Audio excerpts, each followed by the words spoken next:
बिस्मिल्लाहिर्रहमानिर्रहीम। अस्सलाम वालेकुम नाज़रीन, मैं सरवत वलीम हूँ। इस वक्त मैं शहर लाहौर के अंदर हूँ और लाहौर की जो सड़कें हैं, लाहौर के जितने भी चौक चौराहे हैं वो इस वक्त जगमगा रहे हैं उन झंडों से जिनका कभी तसलसल, जिनका कभी उरूज हमें सुबह सिंध के अंदर नज़र आता था। इस वक्त पाकिस्तान पीपल्स पार्टी के झंडे हों, उनके बैनर्स हों, उनकी क़यादत से मुतालिक पैनाफ्लेक्सेस हों, वो हमें लाहौर शहर के अंदर नज़र आ रही है। ये सिर्फ लाहौर शहर का मंजर नहीं है बल्कि पंजाब के अक्सर जितने भी बड़े शहर हैं वहाँ पर यही मनाजिर आपको चौक चौराहों पे भी नज़र आ रहे हैं, गलियों में भी नज़र आ रहे हैं और ऐसा लग रहा है कि पाकिस्तान पीपल्स पार्टी ने पंजाब को फतह कर लिया है। आसिफ अली जरदारी साहब ने अभी चंद रोज़ पहले ये बात की थी कि इलेक्शन तब होंगे जब मैं चाहूँगा, और ये बड़ा मानी खेज़ जुमला था। इस जुमले के बाद बहुत सारी क़यासराइयाँ हैं जो सियासी हलकों के अंदर इस वक्त हो रही हैं कि इक़्तिदार का हुमा किसके सर पर बैठेगा। क्या इस्टेब्लिशमेंट ने ये फ़ैसला कर लिया है कि इक़्तिदार का ये हुमा या आइंदा आने वाली हुकूमत की जो पार्टी होगी वह पाकिस्तान पीपल्स पार्टी होगी। सुनने में ये बात बड़ी अजीबोगरीब सी लगती है, मगर अगर हम हक़ाइक़ को अपने सामने रखते हैं तो बहुत सारी चीज़ें हैं जो इस हकीकत से पर्दा उठाती हैं कि इनफैक्ट शायद किसी सतह पर यह फैसला हो चुका है। बड़े वाज़ेह किस्म के इशारे हैं। 2011 के अंदर जब हमने पाकिस्तान तहरीक इंसाफ का उरूज देखा था तो उसके साथ ही हमने पाकिस्तान पीपल्स पार्टी का जवाल देखा था। अब जबकि तहरीक इंसाफ के अंदर टूट फूट हो रही है, बहुत ज़्यादा टूट फूट हो रही है, बड़े नाम उनके चले गए हैं और इस वक्त लग रहा है कि क्रैकडाउन बहुत ज़्यादा शदीद तेज़ हो चुका है, तो हमें पाकिस्तान पीपल्स पार्टी के लिए बहुत सारी जगह बनती हुई नज़र आ रही है। बहुत सारे लोग ये बात कर रहे हैं कि जितना भी सियासी कचरा था वो इस वक्त पाकिस्तान पीपल्स पार्टी उठा रही है, या वो कचरा पाकिस्तान पीपल्स पार्टी को अपने सीने के साथ लगा रहा है, तो किसी न किसी सतह पर इनकी अहमियत है। इसीलिए आसिफ अली जरदारी इन तमाम लोगों को अपने सीने के साथ लगा रहे हैं, इनको पाकिस्तान पीपल्स पार्टी का हिस्सा बना रहे हैं। जिनके पास टिकट नहीं थे, जिनको तहरीक इंसाफ ने कोई गुंजाइश नहीं दी, जिनको तहरीक इंसाफ ने उस तरह से सपोर्ट नहीं किया, वो लोग शायद दिल बर्दाश्ता हो गए। और बहुत सारे ऐसे लोग हैं जिनका जनूबी पंजाब से ताल्लुक़ है। अभी तक जितने लोग भी सामने आए हैं या जितने लोगों के नाम सामने आए हैं वो तमाम के तमाम लोगों के हवाले से कहा जा रहा है कि इनकी कोई अहमियत नहीं है।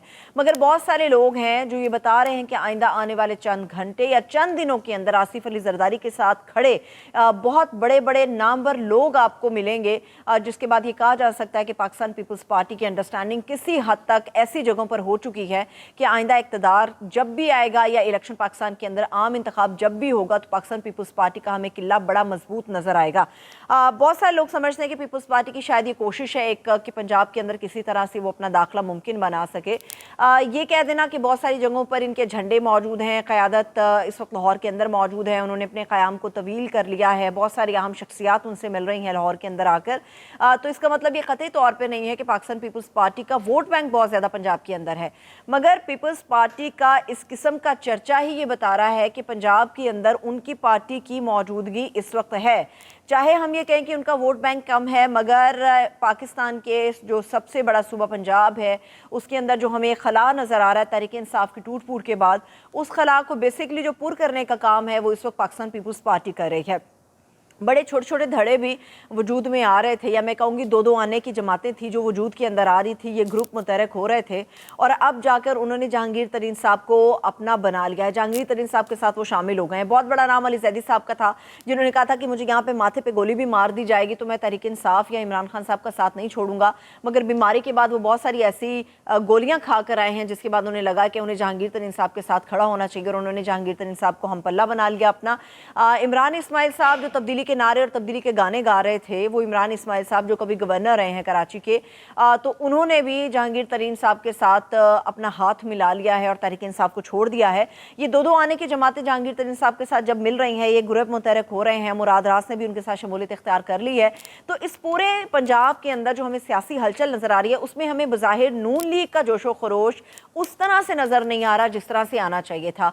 अब ये कोई अंडरस्टैंडिंग है, मानी खेज है या फिर परेशानी है? बज़ाहिर तो ऐसा लग रहा है कि परेशानी की बात है, क्योंकि नून लीग ने अपना पूरा जोर इस वक्त इंतकाम के ऊपर रखा हुआ है, चाहे वो गवर्नमेंट की सतह पे हो चाहे वो सूबे की सतह पर हो। वो इंतकाम की सियासत करते हुए बहुत आगे निकल गए, मगर जितना भी खला पीछे तहरीक इंसाफ के साथ था उसको पूरा करने के लिए इस वक्त पाकिस्तान पीपल्स पार्टी हमें मंजर आम पर नजर आती है। इलेक्शन जब भी होंगे हमें इस सूरत हाल को फरामोश नहीं करना चाहिए कि कुछ ऐसे लोग भी तहरीक इंसाफ का साथ छोड़ के या मौजूदा खला को पुर करने के पाकिस्तान पीपल्स पार्टी के साथ मिल रहे हैं, जिनके ऊपर कहा जा रहा था कि ख़ास तौर पे नवाज चाहते हैं इस्टेब्लिशमेंट की, बलूचिस्तान की पार्टी बैप जिसे अमूमन बाप कहा जाता है, ये पार्टी भी इस्टेब्लिशमेंट नवाज ही है। और इसके बहुत सारे ऐसे लोग हैं जो पाकिस्तान पीपल्स पार्टी के साथ जाकर शामिल हो गए हैं। तहरीक इंसाफ के बहुत सारे लोग इसके अंदर शामिल हो चुके हैं और बहुत सारे लोग ये अगर समझते हैं कि आसिफ अली जरदारी ने माजी में कभी ये बयान दिया था कि ईंट से ईंट बजा देंगे, उसके बाद फिर वो दुबई में फरार हो गए थे और 3 से 3.5 साल के बाद पाकिस्तान वो वापस आए थे। तो याद रखना चाहिए आसिफ अली जरदारी पाकिस्तान की सियासत के एक ऐसे खिलाड़ी हैं जिन्हें मुफाहमत के तौर पर देखा जाता है, मुफाहमत के तौर पर वो हमेशा याद रखे जाएंगे।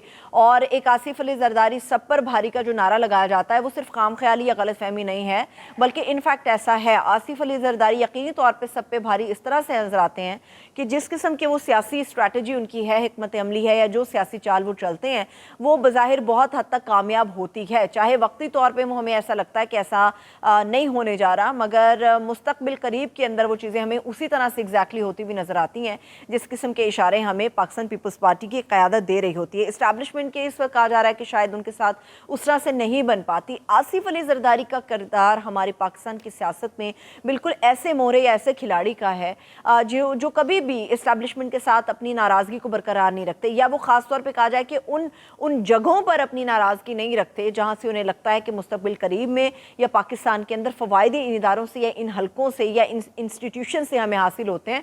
तो इसलिए आसिफ अली जरदारी साहब ने जब बयानात दिए थे ईंट से ईंट बजाने वाले भी, उसके बाद भी वो हाथ मिला लिया था उन्होंने इस्टेब्लिशमेंट से और हमने देखा कि उनकी पॉपुलैरिटी फिर हुई। अब चूँकि तहरीक इंसाफ का जवाल हमें नज़र आ रहा है तो इसलिए पाकिस्तान पीपल्स पार्टी उस खला को पुर करने में हमें काफ़ी ज़्यादा सरगर्म नज़र आ रही है। ये एहसास दिला देना पंजाब के लोगों को कि पाकिस्तान पीपल्स पार्टी अभी भी पंजाब सूबे में मौजूद है, ये बहुत बड़ी कामयाबी है। और नून लीग की ये बहुत बड़ी नाकामी है कि उन्होंने पंजाब का जो सूबा है वो सिर्फ इंतकाम की नज़र कर दिया। और इस इंतकाम के चक्कर में हम ये जो समझ रहे थे कि सिर्फ इनिंग्स खेली जा रही हैं, इनिंग्स जो सियासी इनिंग्स हैं पंजाब में वो शायद PTI और नून लीग के दरमियान है, तो ऐसा नहीं है। पाकिस्तान पीपल्स पार्टी ने जब पंजाब के अंदर अब ये कदम रखा है, जगह जगह उनके पैनाफ्लेक्स, उनके बैनर्स, उनके झंडे हमें नज़र आ रहे हैं, तो उसके बाद ये कहा जा सकता है कि इस इनिंग के अंदर 3 अहम खिलाड़ी हैं जिनमें तहरीक इंसाफ शामिल है, नून लीग शामिल है और पाकिस्तान पीपल्स पार्टी हमें इसके अंदर नज़र आती है। तो ये बात तो बिल्कुल तय है, ऐसी जगहों पर जरदारी साहब की किसी किस्म की कोई नाराज़गी मौजूद नहीं है जहाँ से उनको फ़ायदे मिल सकते हैं। दूसरा ये कि पाकिस्तान के अंदर एक और भी बड़ी बहस इस बजट के साथ शुरू हो गई है कि हमारे इस्टेब्लिशमेंट के लिए या हमारे दिफाई अखराजात के लिए जो बजट मुख्तस किया जाता है उसको कमी करनी चाहिए। अमूमन दुनिया भर में देखा जाता है कि जो दिफाई बजट है वो गैर पैदावारी अखराजात की मद में हमेशा से काउंट होते हैं। अब की बार मुबैना तौर पर जो दिफाई अखराजात के लिए एक रकम या एक फिगर हमारे सामने आया है उसमें ये कहा जा रहा है कि शायद 1800 अरब रुपया है जो कि दिफाई अखराजात के लिए मुख्तस किया जा रहा है इस बजट के अंदर। अब क्वेश्चन ये है कि मुशर्रफ दौर के अंदर कहा जाता कि हम न्यूक्लियर टेक्नोलॉजी इसलिए हासिल करें कि अपने दिफाई अखराजात को कम कर सकें, मगर हर गुजरते साल के साथ पाकिस्तान के अंदर जो दिफाई अखराजात है वो बढ़ते चले जाते हैं। हमारा जो इख्तलाफ है वो इस बात पे नहीं है कि हमारे दिफाई अखराजात बहुत ज़्यादा है, हमारा इख्तलाफ इस बात के ऊपर है कि पाकिस्तान के अंदर पक्की छत हमारे 67% ऐसे अफराद हैं आबादी के जिनके पास पक्की छत अपनी मौजूद नहीं है। हमारे पास एक बड़ा तबका है जो फुटपाथ पर सोता है। हमारे बच्चों की इतनी बहुत बड़ी तादाद है जो स्कूलों के अंदर नहीं जा सकती। हमारे 10 करोड़ से ज़्यादा ऐसे लोग हैं जो कि गुर्बत की लकीर से भी नीचे चले गए हैं इस पूरे मामलात के अंदर। हमारा इख्तलाफ इस बात पे है कि हमारी अफवाज को, हमारी रेंजर FC को जब सूबाई सतह पर किसी मामले से निपटने के लिए बुलाया जाता है तो वो फिर उस अखराजात की मद में नहीं आते बल्कि सूबाई हुकूमतों को अलग से उन्हें पैसे देना पड़ते हैं। हम किसी भी सतह पर रेंजर्स FC को बुलाते हैं या फ़ौज की मदद तलब करते हैं तो उसकी सूरत में सूबों को अपने अखराजात में से इन लोगों को खर्च देना पड़ता है इन तमाम मामलात के लिए। 1800 अरब रुपया एक बहुत बड़ी रकम है जो कि दिफाई अखराजात के लिए मुख्तस होने जा रही है। न्यूक्लियर टेक्नोलॉजी जब पाकिस्तान के अंदर लाई जा रही थी तो उसका सबसे बड़ा बुनियादी जो फैक्टर था वो यही था कि हम अपने दिफाई अखराजात को यानी कि गैर पैदावारी अखराजात को कम करके जहाँ पे ज़रूरत है वहाँ पर लगाएंगे।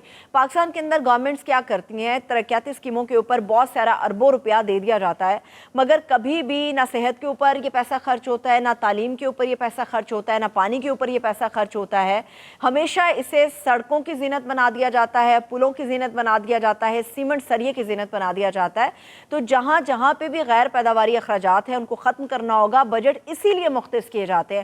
بجٹ اس لیے نہیں ہوتا کہ آپ بڑی صنعتوں کو سبسڈیز دے دیں, جو امیر کسان ہیں آپ ان کو سبسڈیز دے دیں, جو امیر طبقہ ہے شرافیہ ہے آپ ان کو سبسڈیز دے دیں. ہمیشہ پاکستان کے اندر جب بجٹ پیش ہوتا ہے یا عمومی رویہ ہوتا ہے, ہمارا کسان پستا ہے, ہماری عام عوام پستی ہے, حالانکہ انہی کے لیے بجٹ پیش ہوتا ہے. ہمارا کنسرن یہ ہوگا کہ جو بچے اسکول جاتے ہیں کیا ان کی فیسیں کم ہوگی. ہمارا کنسرن یہ ہوگا کہ جس شخص کی پینشن آ رہی ہے موجودہ مہنگائی کے اندر کیا اس کی پینشن میں اضافہ ہوگا. ہمارا کنسرن یہاں پر یہ ہے کہ جو روٹی لوگوں کو تندور سے ملتی ہے, آٹا وصول کرتے ہیں یا آٹے کا تھیلا لیتے ہیں, اس میں کتنی سبسڈی ہوگی, روٹی کا جو وزن ہے وہ کتنا ہوگا, اور روٹی کتنی سستی ایک عام آدمی کو ملے گی. ہمارا کنسرن یہ ہے کہ لوگوں کی تنخواہیں موجودہ مہنگائی کو مد نظر رکھتے ہوئے کیا بڑھائی جائیں گی. ہمارا کنسرن یہ ہے کہ پینے کا صاف پانی لوگوں کو کیا پیسوں کے بغیر ملے گا. ہمارا کنسرن یہ ہے کہ عام آدمی کو جب بجلی بند ہوگی تو اس کے ریلیف کے لیے کیا ملے گا. ہمارا کنسرن یہ ہے کہ جو بجلی کی قیمتیں بڑھائی جا رہی ہیں, گیس کی قیمتیں ایک عام آدمی کے لیے بڑھائی جا رہی ہیں, اس میں ان کو کتنے سبسڈیز دی جائیں گی. تو یہ وہ فیکٹرز ہیں جن کو اس وقت مد نظر رکھنا ہوگا, اور پاکستان کے اندر جو دفاعی بجٹ کے اخراجات ہیں اس کے اوپر مبینہ طور پہ اسی لیے بہت سارا کرٹیسزم ہو رہا ہے ناقدین کی طرف سے. ایک اور اہم معاملہ ہے ختیجہ شاہ کا, جس کی گرفتاری ہوئی, بلکہ انہوں نے رضاکارانہ طور پہ اپنی گرفتاری پیش کی تھی 9 مئی کا جو انسیڈنٹ ہوا تھا اس کو مد نظر رکھتے ہوئے. اب معاملہ یہ ہے کہ امریکہ آخر ختیجہ شاہ تک رسائی کیوں چاہتا ہے. بہت سارے لوگ اس کو کنفیوز کر رہے ہیں. ختیجہ شاہ تک رسائی کا امریکہ کا مطالبہ اس لیے ہے, وہ صرف ختیجہ شاہ نہیں ہے, بہت سارے اور ایسے امریکی سٹیزنز ہیں جو 9 مئی کے سانے کے بعد اس وقت جیلوں کے اندر پڑے ہوئے ہیں. امریکہ کے اندر ایک قانون ایگزسٹ کرتا ہے, وہ یہ قانون ہوتا ہے کہ امریکی شہریت جس شخص کے پاس ہے وہ صرف پاکستانی, دنیا کے کسی بھی ملک میں اگر اس کے حقوق کو حذف کیا جا رہا ہے, اس کے حقوق سلب کیے جا رہے ہیں, یا اس کو جیل میں ڈالا گیا ہے اور اس کو مدد چاہیے, اس تک رسائی کے لیے کونسلر رسائی کی ایکسیس مانگی جاتی ہے. اور پاکستان کے اندر چونکہ پاکستان کی یا ریاست کی یا اسٹیٹ کے انڈر رہتے ہوئے ختیجہ شاہ کی گرفتاری ہوئی ہے, تو اسی لیے امریکہ براہ راست پاکستانی گورنمنٹ سے بات کر رہا ہے کہ ختیجہ شاہ تک کونسلر رسائی انہیں مہیا کی جا سکے. ہم سب جانتے ہیں کہ کینیڈا کی شہریت ڈاکٹر عاصم کے پاس تھی. ڈاکٹر عاصم کے اگینسٹ جب مقدمات تھے اور انہیں جیلوں میں ڈالا گیا تھا, تو پھر کینیڈین گورنمنٹ کی طرف سے خط موصول ہوا تھا پاکستانی گورنمنٹ کو کہ یہ ہمارے سٹیزن ہیں, ان کو رہا کیا جائے. تو امریکہ کا یہ مطالبہ کہ ختیجہ شاہ تک کونسلر رسائی دی جائے, اس کو مینوپولیٹ کرنے کی کوشش کی جا رہی ہے, چونکہ وہ امریکی سٹیزن ہے, ان کے پاس دوہری شہریت ہے, پاکستان کی بھی اور امریکہ کی بھی سٹیزن ہے, تو اسی لیے وہ کونسلر رسائی کا مطالبہ کر رہے ہیں. مجھے اجازت دیجیے, اپنا بہت سا خیال رکھیے. خدا حافظ.